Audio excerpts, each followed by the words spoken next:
हालांकि थोड़ा बड़ा पड़ता है तो इसलिए संभावना कम होती है इससे प्रश्नों के आने की। मिल गया?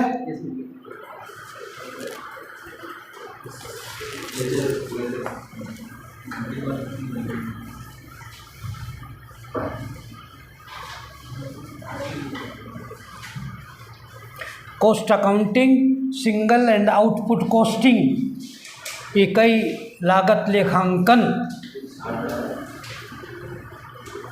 अच्छा, एक बात ये थी, कल आप लोग आओगे नहीं? छुट्टी तो नहीं रखोगे शिवरात्रि की वजह से? नहीं वो भाई आप आ रहे हो तो फिर मैं आऊँगा, नहीं तो फिर मैं नहीं आऊँगा। मेरा मतलब ये है। प्रेरणा आएंगे? ठीक है, पर पहले यहाँ पूछ लेंगे भाई कहीं ये बंद ना रखे, हम आए और ये बंद मिले। जी हाँ हाँ, ये भी देख लेना। Okay. Messrs Khandelwal electric company A व बी श्रेणियों की परिमाप वस्तुओं का उत्पादन करती है। दोनों श्रेणियां उसी सामग्री से उत्पादित की जाती हैं और निम्न प्रकार बेची जाती हैं। दो प्रकार की वस्तुएं बन रही पर रॉ मटेरियल दोनों में एक ही प्रकार का काम आ रहा है। ठीक है, ये कह रहा है वो। परिमाप होता है स्टैंडर्ड साइज, जैसे भाई 3x4। अब जैसे बाटा शू कंपनी है, सबसे छोटे साइज़ का शूज़ मान लीजिए 5 नंबर बनाती है और सबसे बड़े साइज़ का शूज़ मान लीजिए 15 नंबर का बनाती है, तो स्टैंडर्ड है ये। अब 4 नंबर का शूज़ लेने जाओगे बाटा शू कंपनी पे नहीं मिलेगा, 15 नंबर से बड़ा साइज़ का लेना चाहोगे नहीं मिलेगा। क्यों? बना दिए नहीं, एक स्टैंडर्ड फिक्स कर रखा, उसे परिमाप वस्तु कहते हैं। ओके। ग्रेड ए ये विक्रय बता रहा तथा निम्न प्रकार बेची जाती हैं। ध्यान रखना प्रश्नों के एक एक शब्द का। ग्रेड ए ₹300 पर डजन, 300 रुपये प्रति दर्जन, अर्थात 12 वस्तुएं होंगी। ध्यान रहे, एक दर्जन में 12 होती है। ग्रेड बी 480 पर डजन। क्रेताओं को प्रोत्साहन के रूप में फर्म की यह व्यवस्था है कि 1 दर्जन के लिए 13 वस्तुएं दी जाएं। ये इसका सबसे इम्पोर्टेंट बात है, ध्यान रखना। तो 1 डजन जब बेच रहा है तब माल माना जा रहा है 13 वस्तुओं का, जबकि 1 दर्जन में 12 वस्तुएं होती हैं, परंतु एक वस्तु वो एक्स्ट्रा दे रहा है ताकि सेल्स को प्रमोट कर सके। तो सेल्स प्रमोशन के लिए वो 12 की जगह 13 वस्तुएं दे रहा है। उसके हिसाब से 1 दर्जन का मतलब 13 वस्तुएं हो गई सेल्स के समय। ध्यान रखना, हर जगह नहीं, सेल्स के टाइम। ओके। हाँ, वापस ये है, देखिए क्या कहता है वो कि तथा निम्न प्रकार बेची जाती हैं। ग्रेड ए 300 रुपये प्रति दर्जन और ग्रेड बी 480 रुपये प्रति दर्जन। परंतु आगे अब देख, क्रेताओं को प्रोत्साहन के रूप में फर्म की ये व्यवस्था है कि 1 दर्जन के लिए 13 वस्तुएं दी जाएं। बात समझ में आ गई?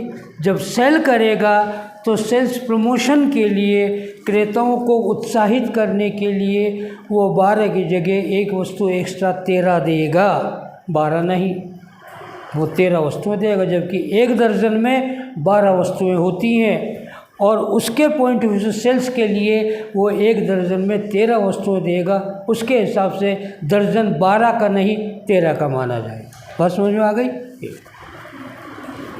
आगे दी जाए प्रति वस्तु। हाँ हाँ बोल। इसमें मतलब 1 दर्जन में 13 वस्तु मानी है, 13 वस्तुएं हैं। हाँ हाँ, तो इसके हिसाब से 13 वस्तुओं का 1 दर्जन होगा। हाँ, तो वो भी कब? सेल्स के टाइम, उत्पादन के समय नहीं। ध्यान रहे। हाँ हाँ, उत्पादन तो 12 के हिसाब से होगा, पर जो सेल करेगा तो वो 13 वस्तुएं देगा। ये आगे क्या कहता है? प्रति वस्तु विक्रय मूल्य निम्नलिखित अनुमानों पर आधारित है। अनुमान क्या है? रॉ मटेरियल दोनों का दे रखा 3 रुपये और 5 रुपये प्रति इकाई, ध्यान रहिए प्रति इकाई है। डायरेक्ट वेजेस 10 रुपये और 15 रुपये प्रति इकाई है। वर्क्स ओवरहेड प्रति इकाई 5 रुपये और 7.5 रुपये है। वर्क्स कॉस्ट 18 रुपये हो गई और 27 रुपये 50 पैसे है। Administrative selling and distribution overhead दोनों का अलग अलग दे रखा प्रति इकाई। टोटल दोनों का अलग दे दिया प्रति इकाई। फिर आगे कहता है 31 मार्च 2015 को समाप्त होने वाले वर्ष के लिए लेखे तैयार करने पर वास्तविक लागत निम्न प्रकार ज्ञात हुई। अब ये वास्तविक पहले दिए अनुमान, ध्यान रखना, वो अनुमान है और ये वास्तविक है। रॉ मटेरियल यूज्ड दोनों का दे रखा अलग अलग, लेबर दोनों की अलग अलग दे रखी है। वर्क्स एक्सपेंसेस दोनों का कंबाइंड दिया है टोटल 1,12,440, अलग अलग नहीं है, आपको अलग करना है। फिर कहता है administrative selling and distribution expenses, ये भी कंबाइंड दिया है। आगे कहता है ये वर्ष के दौरान श्रेणी ए तथा श्रेणी बी की बिक्री क्रमशः 1,80,000 रुपये तथा 2,40,000 रुपये की हुई। ध्यान ये रखना है कि ये बिक्री दे रहा है in terms of amount, not in terms of quantity.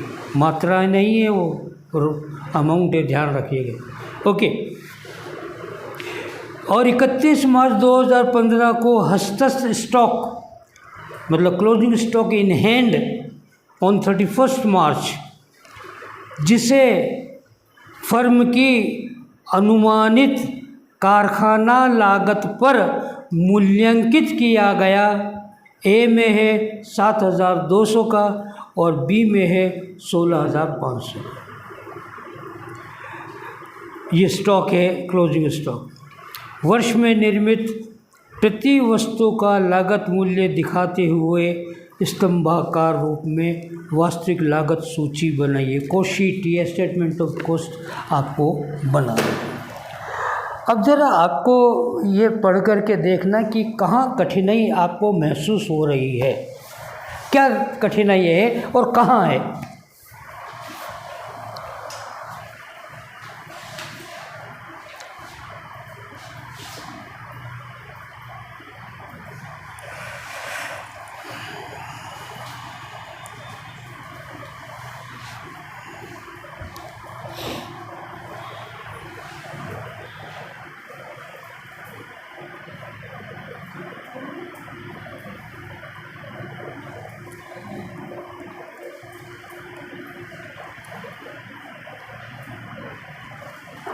कुछ नहीं रख दो, यहाँ पर क्यों परेशान होती हो।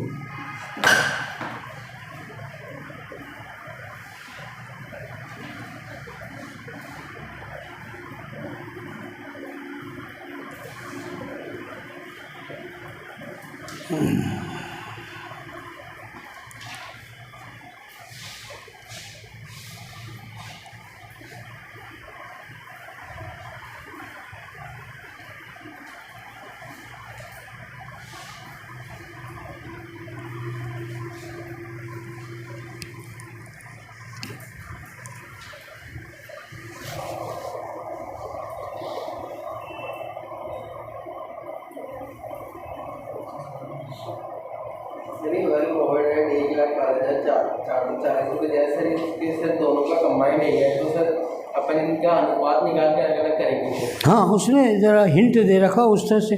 वैसे हिंट नहीं दे रखा तो आप अपनी इच्छा से कर सकते हैं, पर इसने बुक में हिंट दे रखा, नीचे देखिएगा। Works expenses allocated in proportion to wages and other expenses in proportion to works cost. तो उत्तर यदि मिलाना है तो इसके आधार पर आप चलेंगे तो उत्तर मिल जाएगा, परंतु आप कोई अलग आधार मान सकते हैं, कोई दिक्कत नहीं है। और कुछ भी नहीं कह रहेगा तो अपना आधार कुछ भी मान सकते हैं, तो इस स्थिति में उत्तर डिफरेंट हो जाएगा। परंतु इस उत्तर को मिलाना चाहते हो कि भाई हमने टैली कर लें ताकि दूसरी कोई गलती नहीं हुई हो, इसके लिए तो हम इसको आधार मान सकते हैं, इस आधार पे बढ़ जाएगा, वो भी दिक्कत नहीं होगी।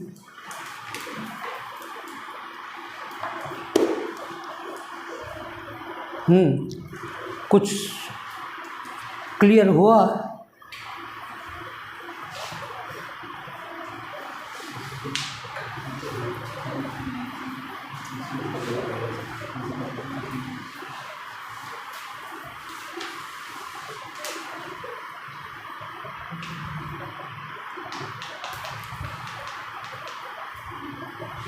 सर एक बार ये सुनिए। हाँ बोलो। 31 मार्च 2015 को जो क्लोजिंग स्टॉक है उससे फर्म की अनुमानित कारखाना लागत में हाँ है ना, ये पर रहा, मूल्यांकित किया गया। ये कारखाना लागत अनुमानित, ये रहा अनुमानित, ये है अनुमानित, और ये कारखाना लागत मतलब 18 रुपये और 27 पर मूल्यांकित किया गया। इस पर मूल्य बिल्कुल सही है।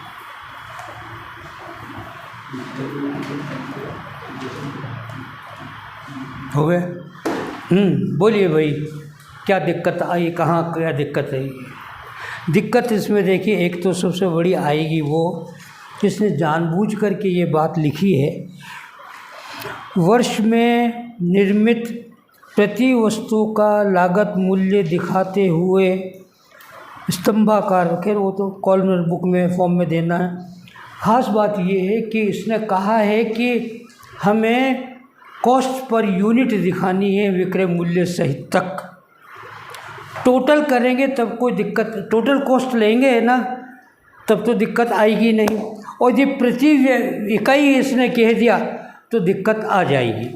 क्यों दिक्कत आएगी? अब ये देखिए, सुन लीजिएगा, ज़रा गौर कीजिएगा तो आप पाएंगे कि इसने क्लोजिंग स्टॉक दे दिया है अमाउंट में, परंतु क्वांटिटी कहाँ है? अमाउंट दे रखा है, देखिएगा, हस्तगत स्टॉक श्रेणी ए का 7,200 रुपये और बी का 16,500 रुपये था।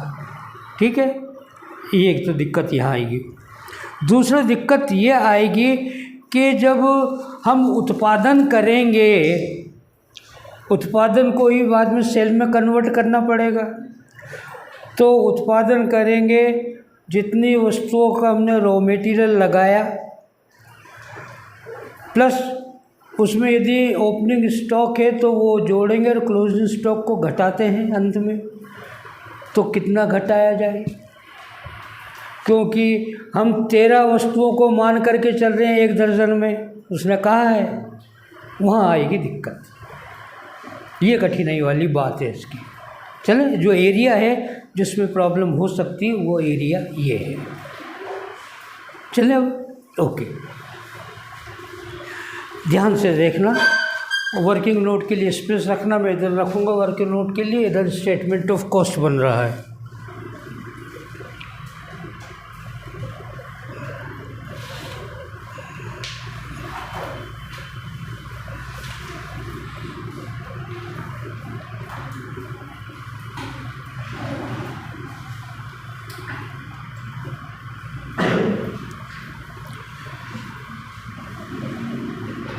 ए के लिए और बी के लिए अलग अलग।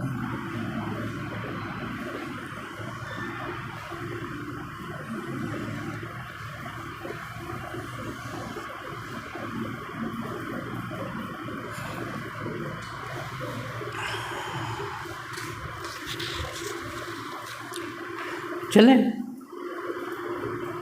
पहले वर्किंग नोट में स्थिति स्पष्ट कर लें।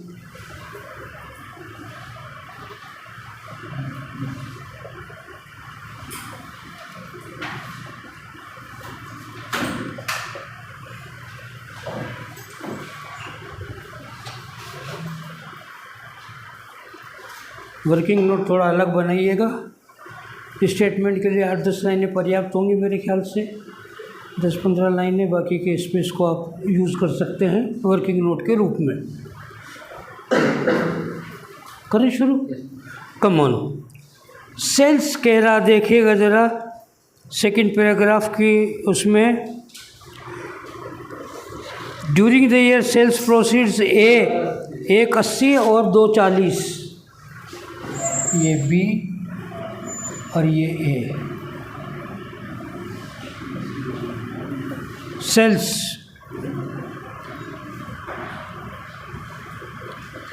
1,80,000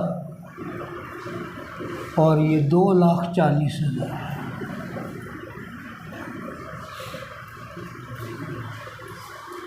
इसमें क्वांटिटी का कॉलम भी बना लें ताकि हमें दिक्कत नहीं हो समझने के लिए। ये इसकी क्वांटिटी ए की मात्रा और ये क्वांटिटी बी की, और ये अमाउंट हो जाएगा रुपीज़, ये रुपीज़।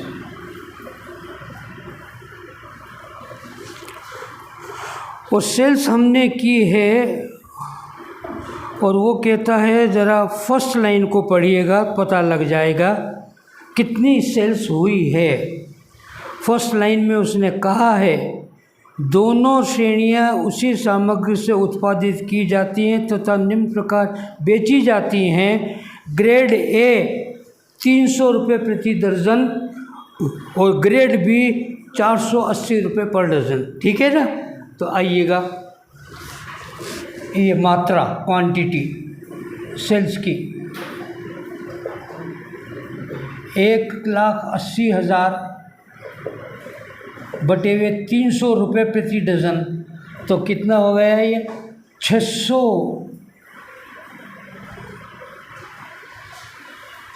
क्यों 600 हो रहा है, चेक कर लेना। 600 डज़न। अब उसमें 13 होती है वो बात अलग, अभी बाद में लेते हैं उसे। ये 600 डज़न और 2,40,000 में भाग दें हम, इसका विक्रय मूल्य 480।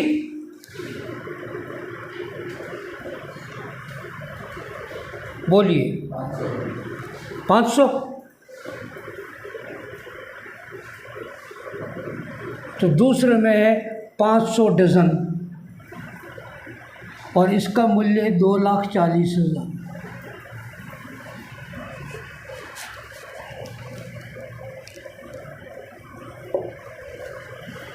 छः 600 डज़न और 500 डज़न वस्तुएं हो गई।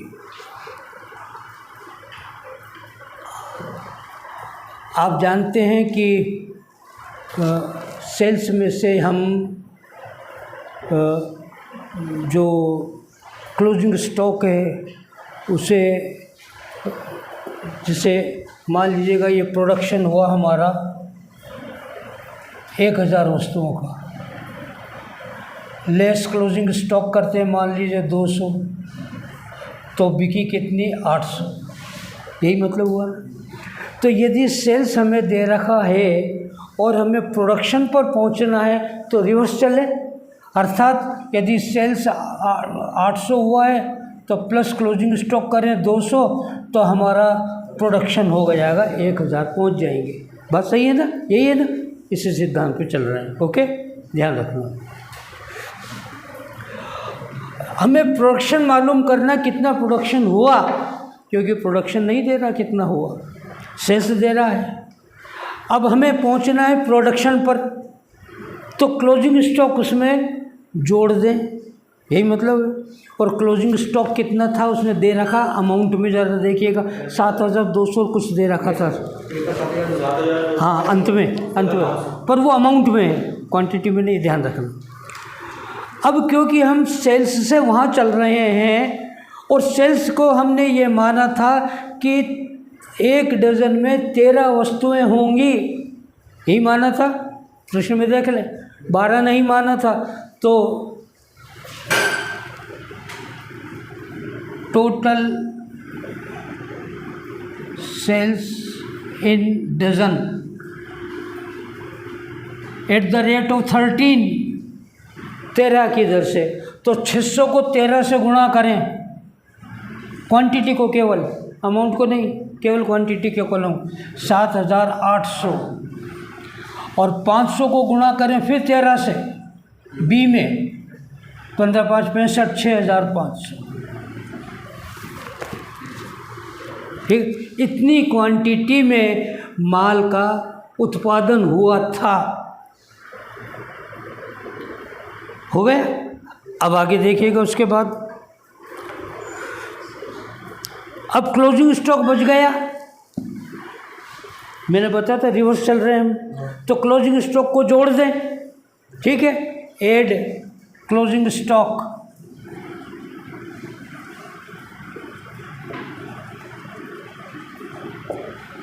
ए का ध्यान रखना 7,200 रुपये में है, वो ध्यान रखिए, अमाउंट में दे रखा, परंतु उसमें पढ़िएगा उसने ये कहा कि इसका मूल्यांकन अनुमानित कारखाना लागत पर किया गया है। Just check up please, stock का मूल्यांकन लास्ट पैराग्राफ में, क्लोजिंग स्टॉक ऑन 31 मार्च मतलब क्लोजिंग स्टॉक, उसका मूल्यांकन वैल्यूएशन हुआ है on the basis of the works cost, estimated works cost, अनुमानित कारखाना लागत पर किया गया है। और जस्ट पहला पैराग्राफ में देखिए अनुमानित कारखाना लागत दे रखी है, ग्रेड ए में देखे 3, 10, 5 और 18, तो अनुमानित कारखाना लागत 18 रुपये हो गई पहले में, और दूसरे में होगी 27 रुपये 50 पैसे। यही बात है, आइएगा 7,200 बटे हुए 18, तो कितने यूनिट या कितनी इकाइयाँ हो गई है? 18 चौक 72, 400 इकाइयाँ। तो इसमें 400 प्लस कर दें 7,800 में, तो वस्तुओं का उत्पादन हो गया 8,200 इकाइयाँ। ये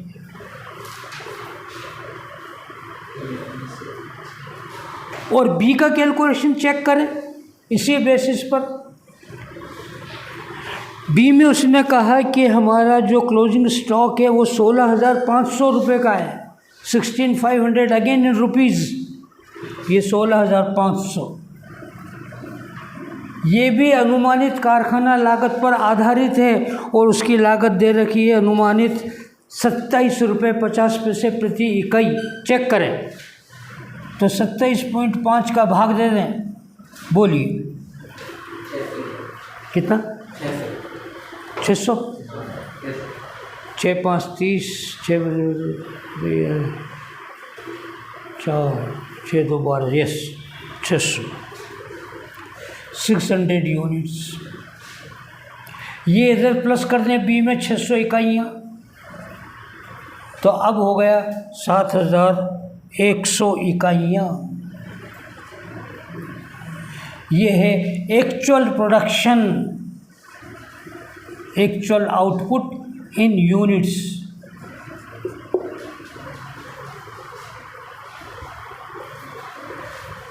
ये वास्तविक उत्पादन हो गया प्रति इकाई। ये देखा 13 का एडजस्टमेंट इस तरह से होगा क्योंकि हमें आउटपुट मालूम करना है। अब प्रश्न उठता आउटपुट क्यों मालूम करें? क्योंकि प्रश्न में क्या कह रहा है? प्रति इकाई लागत बताइए। तो प्रति इकाई लागत तब होगी जब हमें मालूम हो कि उत्पादन हुआ कितना। कुल लागत में इसका भाग दोगे तभी तो प्रति इकाई आएगा। यही प्रश्न है इसमें। ये ज्ञात करना ही सबसे इम्पोर्टेंट काम है। बाकी स्टेटमेंट कुछ भी नहीं है, बहुत सरल। अभी आपके सामने आएगी पिक्चर। ये ज्ञात करना जरूरी है और इसके लिए ये ज्ञात करना पड़ेगा। 13 वस्तुओं के लिए कह रहा हूँ, 12 नहीं। आप 12 से कर देंगे तो गलती हो जाएगी। पता लगा कठिनाई का एरिया का कहाँ और क्या था? ये था। हाँ जी, अब तो क्या स्टेटमेंट बनेगा सीधा, कुछ नहीं करना ही नहीं है। यहाँ तक कोई प्रश्न नहीं है आपका। चलो आगे। ये हुआ एक्चुअल आउटपुट इन यूनिट्स, इकाइयों में, ताकि इसके बेसिस पर हमें प्रति इकाई लागत मालूम कर सके। करें शुरू। आइए स्टेटमेंट ऑफ कॉस्ट। अब चलें सेकंड पैराग्राफ में। 31 मार्च 2015 को समाप्त होने वाले वर्ष के लिए लेखे तैयार करने पर वास्तविक लागत निम्न प्रकार ज्ञात हुई, हमें ये इस पर लेना। अब अनुमानित पर नहीं चलना मैं, वो तो केवल क्लोजिंग स्टॉक के कैलकुलेशन के लिए ज्ञात की गई थी, उसी के लिए था ये, बाकी के लिए नहीं है, ध्यान रहे। आइए, रॉ मटेरियल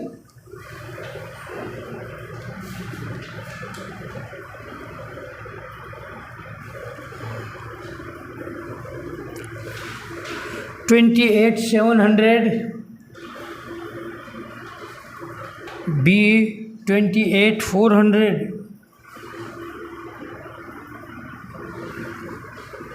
डायरेक्ट लेबर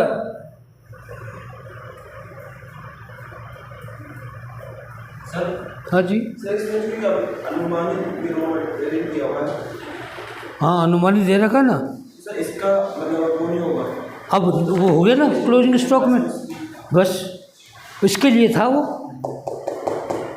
यही इस प्रश्न की खूबसूरती है कि कोई बात किसके लिए कह रहा है, कोई बात किसी और के लिए कह रहा है।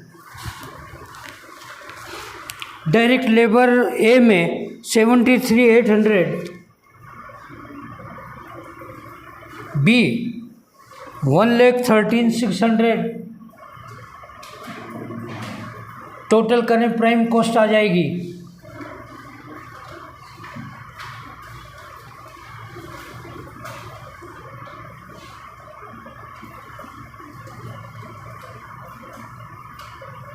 1,02,500। ग्रेड ए में आ रहा, मेरा कैलकुलेशन चेक कीजिएगा। हाँ जी,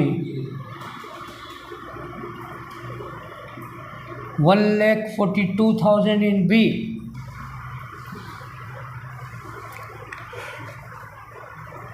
वर्क्स ओवरहेड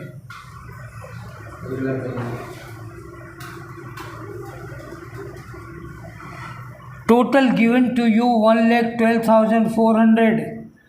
हम अपने प्रश्न को चेक करने के लिए इसके हिंट के आधार पर चल रहे हैं और इसने हिंट दिया है कि इसको हमें लेना है वेजेस पर। नीचे ब्रैकेट में लिख रहे हैं इन प्रोपोर्शन ऑफ वेजेस, मजदूरी के अनुपात में, और मजदूरी है 73,800 अनुपात 1,13,600। 2,0 हटा दो, बोलो भाई, एक ही हो जाएगी। 8 से 14 4 1 4 3 7 7 और 1 8 1।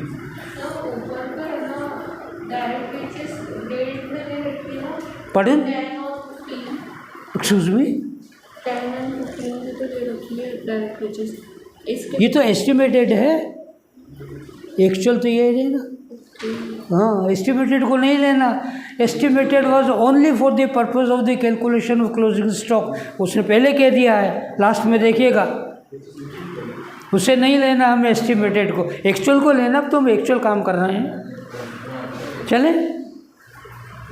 हाँ जी, बोलिए साहब। ये 738 इंटू 1,12,400, बोलिए इसका कैलकुलेशन। ये चेक कर लेना भाई, मेरे कैलकुलेशन ओरल हैं।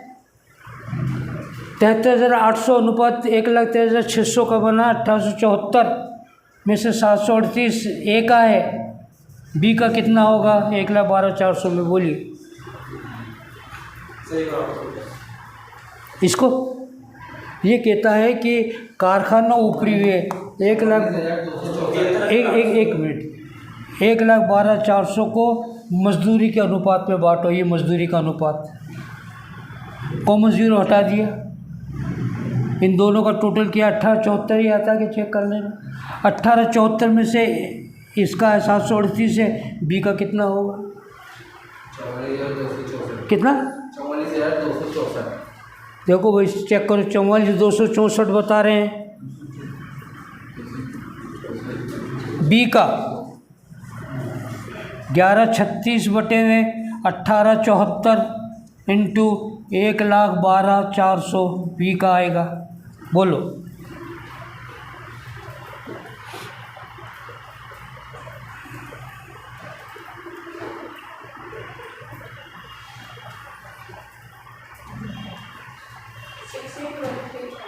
15 68 68135 ओके 135 वाला कहाँ आ रहा है टैली नहीं कर 7 तो उसको ब्रैकेट 6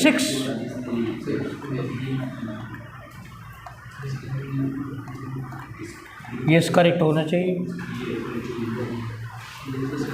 चेक करो भाई इनका ये आ रहा है 1,12,400 तो टोटल है भैया। हाँ टोटल आ गया। नहीं ये दोनों अलग अलग सही आ रहा है क्या ये चेक कर लो।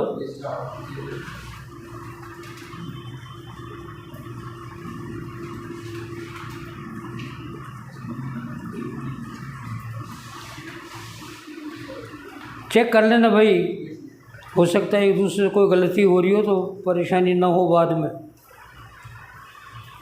Now total it up works cost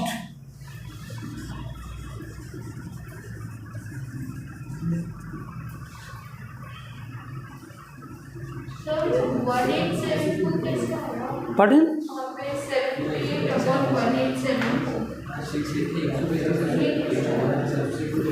एक प्रोपोर्शन है, प्रोपोर्शन को एलसीएम लेंगे तो ये तो बनेगा 738 प्लस 1136 जोड़िएगा 748 कॉमन जीरो हटा दी 738 और 1136 total up please 1874 is okay.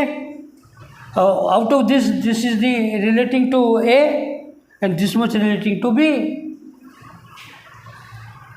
अब बोलो भाई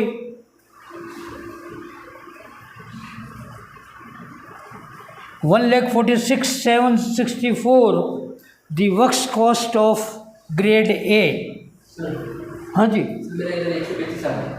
ये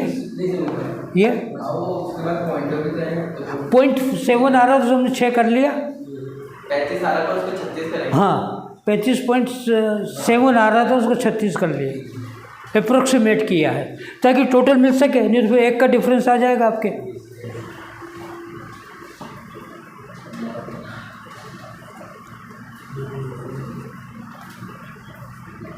$2,10,136 इन बी।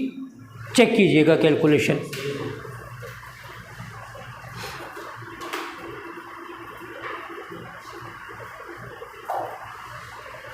ठीक है क्यों भाई कैलकुलेशन ठीक है?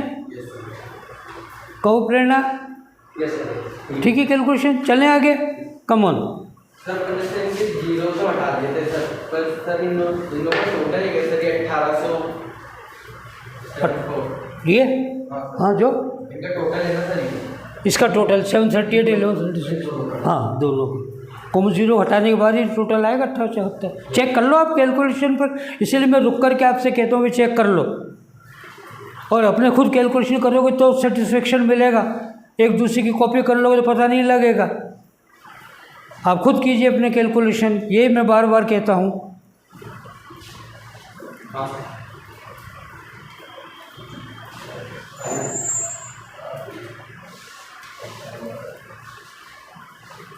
ठीक है चलें आगे। क्यों भाई कम ऑन। मैं वर्किंग नोट घटा रहा हूँ, सबने नोट कर लिया होगा।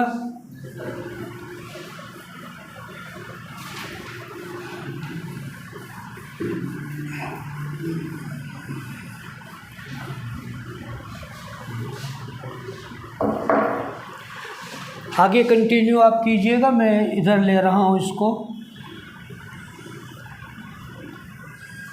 ये वर्क्स कॉस्ट अभी आ रही है 1,46,764 और बी में आ रहा है 2,10,136। ये ए और बी का है वर्क्स कॉस्ट। ठीक है अब उसके बाद ये कहता है next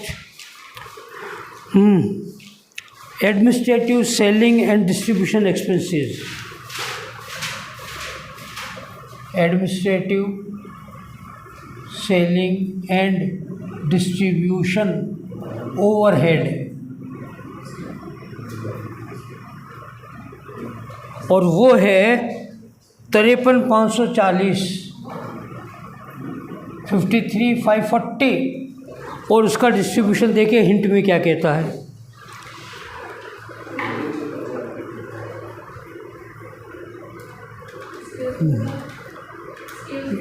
and excuse me, okay okay, this urgent work, go ahead.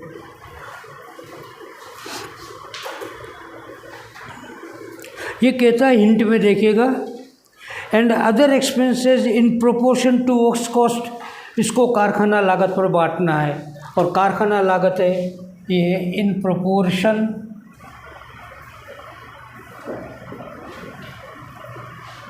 $1,46,764 अनुपात 2,10,000। ओहो, फिगर बड़े ख़राब आ गए। अब टोटल करो इसका तो कोई भाग जाता नहीं। वही देखो 6 4 10 की 0 1 7 3 1 2 7 9 6 1 5 3,56,900 आ रहा मेरे तो। इसका टोटल दोनों का चेक करना है। 900 आ रहा है यार, क्या बात कर रहे हो। 6 4 10 0 आता लास्ट में, सही है। ए का इसमें से ए का हिस्सा 1,46,764 इंटू 53,540 में से कितना होगा बोलिए।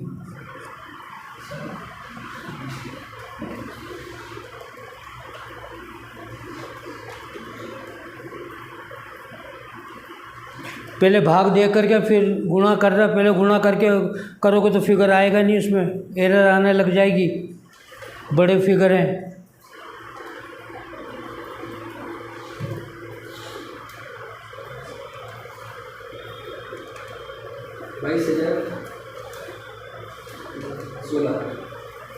बाईस हज़ार 16 लिख दूँ, चेक करो भाई।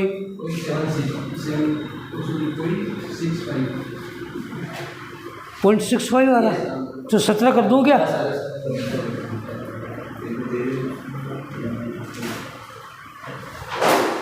चेक करो भाई, ये 22,017 बता रहे हैं, 0.65 को 17 किया है हमने।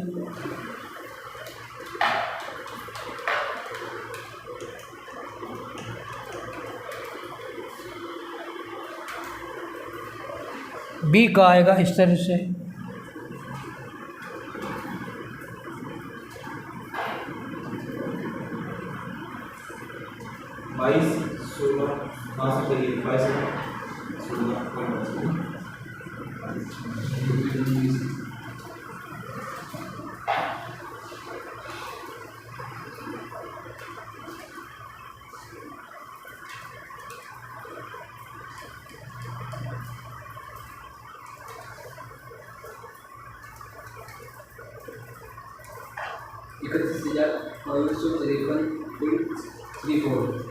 इकतीस हजार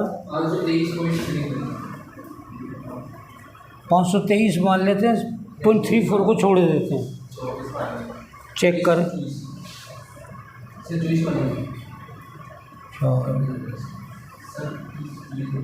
सही आना चाहिए, ठीक है।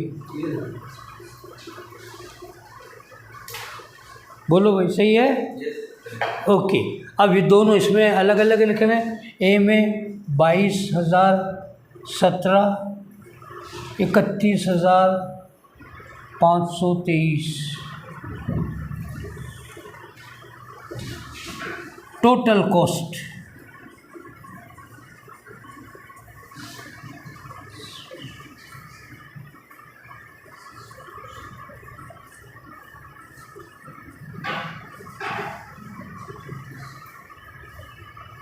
$68,781 आ रहा है टोटल कॉस्ट ए का। बी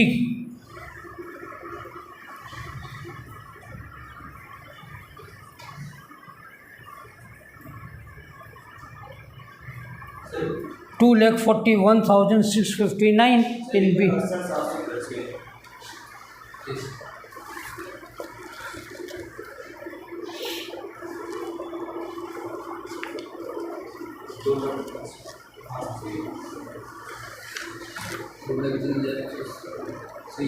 ठीक है।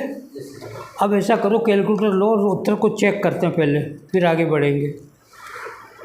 आप ये बताइएगा कि ग्रेड ए में कितनी इकाइयाँ हमने वर्किंग नोट में लिखी थी? वर्किंग नोट में लिखा था कितनी इकाइयाँ थी ग्रेड ए की? 600 कितना तो लास्ट में 600 और 500 400 500 थी सर। 400 है भाई, कहाँ 400? 600 400 600 और ये 600 था, फिर अपन ने 1300 को ये वाला था, जब 1300 अपना वो आया था, फिर अपन ने 8,200 आउटपुट लिखा था ना, ये हुआ 8,000। 1 मिनट लेना, 68,781 में 800 का भाग दो, 800 का भाग डिवाइडेड बाई 800 85.97 कितना? 85.97 नहीं गलत आ रहा उत्तर, कुछ और शो कर रहा है, ये कह रहा हूँ मैं। 20 रुपये 59 पैसे आ रहा है, ये इतना डिफरेंस थोड़ी आएगा। देना आपका वर्किंग नोट मैंने मिटा दिया। कॉस्ट पर आर्टिकल मतलब प्रति इकाई, तो 20 पॉइंट ये आएगा जिसमें। हाँ ये आना चाहिए उत्तर। वर्किंग नोट आपका यही है ना, 8,200। 8,200 को गुणा करना 20.59, 8,200 इंटू 20.59, 20.59 17,500 59 नहीं सर 68,838 68,800। नहीं अरे यार सबके अलग अलग आ रहा है, ये क्या कर रहे हो भाई? सर वापस फिगर बोल रहे हैं 8,200 एक मिनट दोबारा फिगर बोलता हूँ, दोबारा नोट कर लो। 1,68,100 68,700। अरे ये टोटल गलत हो रहा है, आप लोग टोटल चेक करो, टोटल गलत हो रहा है। ये 1,46,000 तो वही है 764। ये देखो पता लगे ना, प्लस 22,000, 1,68,781। ये चेक करो टोटल। अब ठीक है, 1,68,700। हाँ एक नहीं लिखा था। अब लो 1,68,781 बटे हुए 8,200 200 ये सर 20.58 आ गया ना, बिल्कुल ठीक, ओके करेक्ट। 20.58 ये हो गया। अब लिखे हैं यहाँ पर cost per unit, total cost per unit या पर आर्टिकल ए में 1,68,781 बटे हुए 8,200, तो 20.59 उत्तर आएगा। चेक करें, ये उत्तर आया।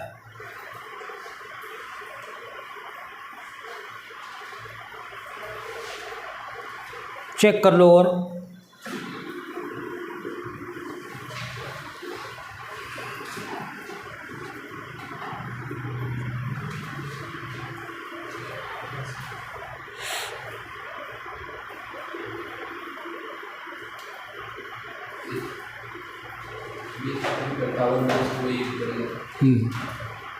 दूसरा बी 2,41,659।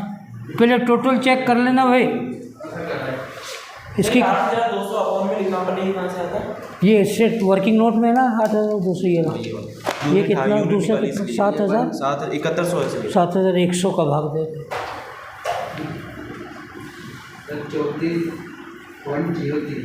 34.03 उत्तर चेक कर लो। अब आपका 0,4 बोल रहा है, ये तो 6 है। हाँ तो 4 करना।